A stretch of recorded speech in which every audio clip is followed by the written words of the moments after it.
Sponsored by Bangtak, Sustainable Business Development in Harmony with the Environment and Society. When it comes to fruit products, Molly, the fruit expert, is considered one of the leading brands in Thailand.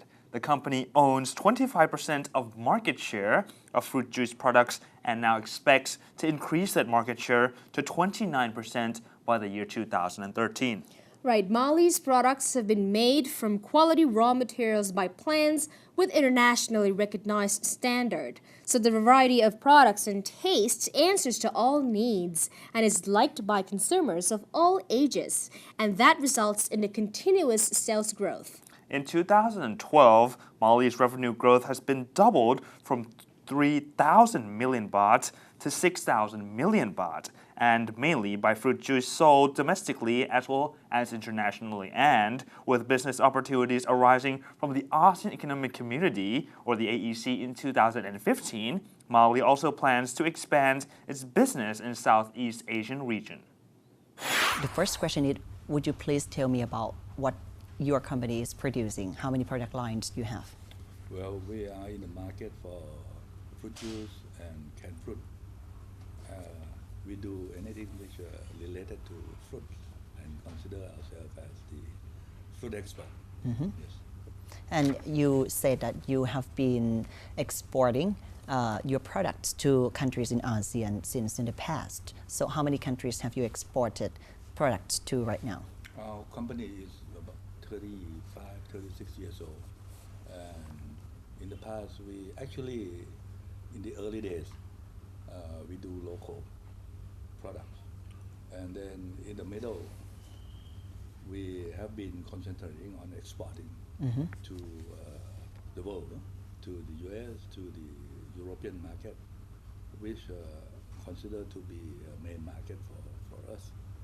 But lately, we have been concentrating more on the AEC, on the ASEAN.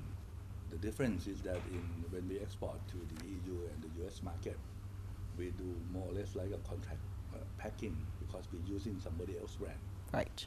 But in the AEC, in the ASEAN market, we have been exporting the very same product that we are doing in Thailand to this market. So this is the difference. Mm-hmm. And which country in ASEAN you export your product the most? As of now, Cambodia probably is our biggest market, despite of the low populations. Right. But Cambodia is closer to Thailand. Probably is the biggest market in the north in the CLMP group. So we're concentrating more on Cambodia at the time because it's probably the most stable, right? And in Laos, we have marketing our products. I mean, it has been it's well known in the market, but the population is very small. So we're talking in terms of volumes. Then it's naturally Cambodia is our big market. Now let's jump to the regional level. As we all know that all the member countries in ASEAN will be integrated and become a single market, ASEAN market, I would say. And many business people, not just in this region, but across the world, also see the opportunities in this huge market with the population of around 600 million people. What about Mali? How do you see the opportunities in this market?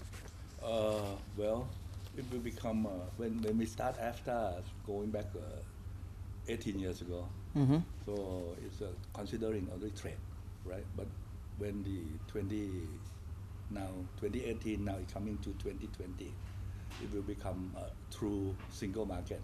Right. Right, without borders. So it will be a different playing field. You're growing, I mean, local market is about 60 million. Now you're talking about 600 million. So it's 10 times more. So there will be both opportunities and threats to our business. So we have to be able to take advantage of the opportunities. And at the same time, we have to adjust ourselves to minimize the threat, challenge. Right. Would you please specifically identify what kind of threats or what kind of challenges do you see in this market? We are probably the frontier state next to the CLMV. who are less fortunate than Thailand. But at the same time, looking to the south, we have Malaysia, Singapore, and Indonesia, which are more fortunate than Thailand. So we are right in the middle. So if we do it right, then we can take advantage of both. Because in a country in the north, they are more probably, they have a vast resource, which are still underutilized. Their countries are like Thailand going back 30 to 40 years ago. Right. But right now we have been using our natural resource for some time. So it's become scarce and expensive. So it will be a good place for cheaper resources, both human capital and the raw material. And whereas when the people has a high income, then they have a higher purchasing power, so they will import more. Mali's chairman revealed that his company is now studying new locations in neighboring countries to set up factories in preparation for the AEC 2015. So he said the company has studied feasibility for 2 to 3 years already and expects for countries with big population, reasonable wage, and enough consumer base and materials, where the new factories are aimed to serve market in Thailand as well as abroad. However, expanding business into new markets means tackling as well with new challenges, such as a new business environment as well as the different factors facing them. How has Mali prepared for this? After a short break, we'll be back to find the answer.